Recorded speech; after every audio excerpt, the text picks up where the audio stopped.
All right, this is a walkthrough of an example session using the ReSpecT MCP server tools using the Codex CLI coding agent, Visual Studio Code on a Mac.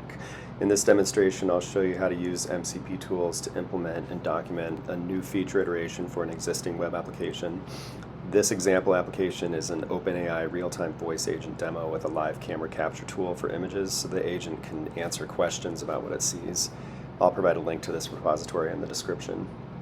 Using the ReSpecT MCP tools requires a small amount of project setup. This is fully documented in the README on GitHub, but I'll give a quick overview here. First, the agent instruction file, which is agents.md, needs to contain instructions that prompt the coding agent to respond to the ReSpecT /command. The instruction copy used here can be found in the example agents file in the ReSpecT MCP GitHub project. In addition, there needs to be a provisional store directory. This is for transient documentation. And then most importantly, the primary document store. This is where we have finalized project artifacts such as PRDs, task PRDs, architectural summaries, etc. In this example project, we've had multiple rounds of PRD iteration.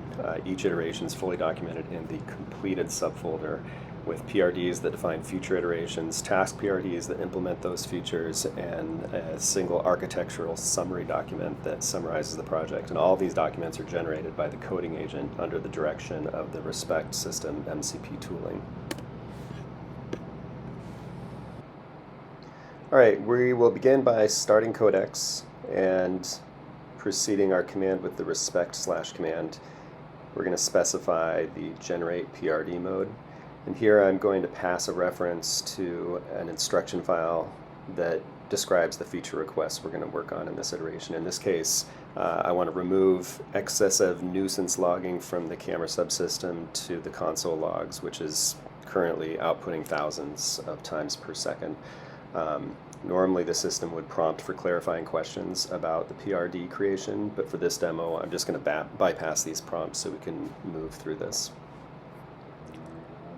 Each mode has a dedicated instruction set which is fetched through the get mode instructions tool.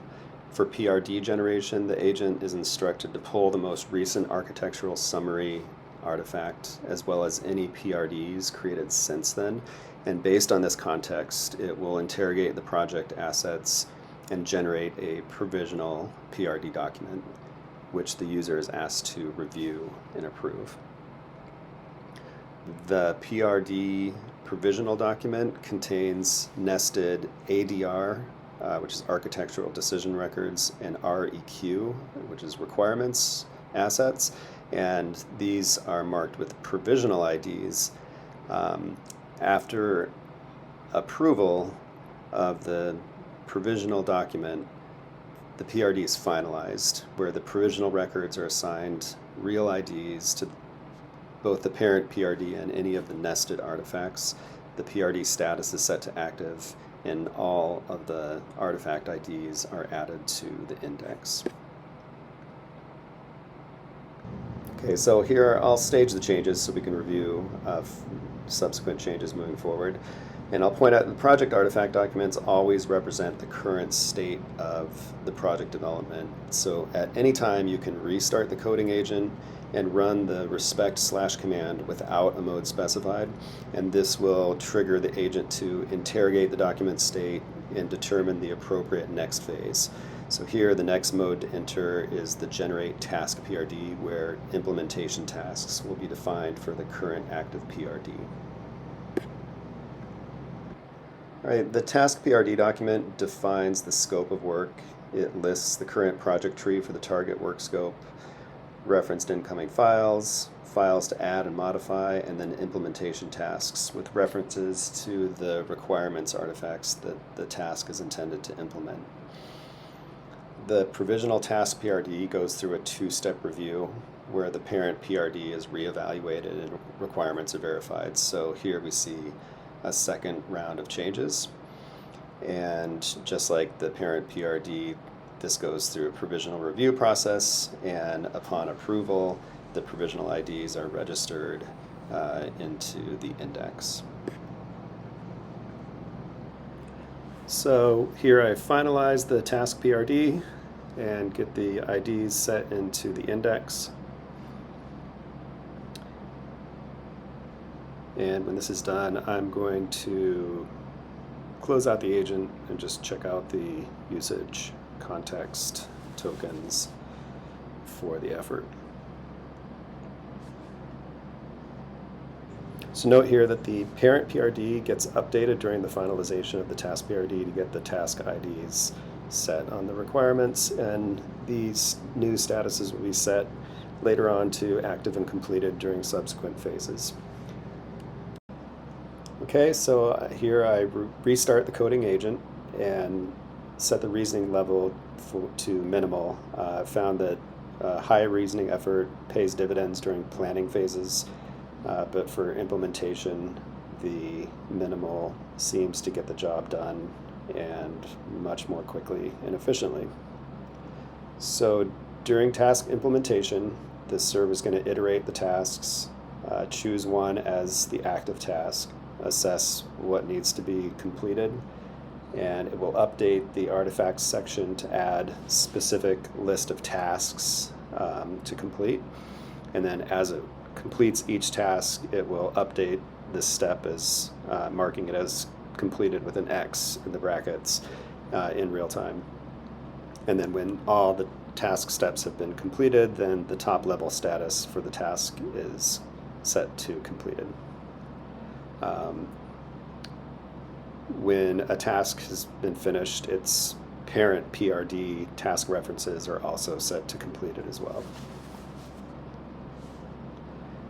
When all of the tasks have completed, the coding agent comes back and gives a summary of the implementation. So here I'm just going to fire up the application and run through a test to see if the nuisance logging for the camera has been fixed, and it has been. So my user acceptance testing is completed at this point. In the next phase, we're going to move on to setting up acceptance tests. One of them is probably going to be a user acceptance test that we can just pass, but I wanted to check before I moved on. So the agent is suggesting moving on to the setup PRD tests phase, which is correct, but I do want to do this with a higher level of effort. So here I'm going to restart the coding agent and set the reasoning level to high and begin the setup tests. For this phase, the PRD is going to be updated to add system acceptance tests, which are acceptance tests that should be able to be run autonomously by the coding agent, and also some user acceptance tests, which are those kind of tests that require human intervention.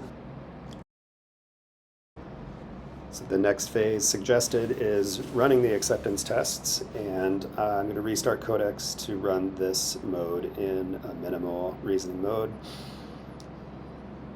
During this mode, the system acceptance tests should be run autonomously, and user acceptance tests will be up to the user to verify.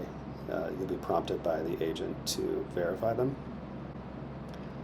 Once all the acceptance tests have passed, it will suggest moving on to the PRD review and completion mode, where it will just review the status of all the requirements to ensure that they are both completed from a task implementation perspective, and all acceptance tests are in a status of passed.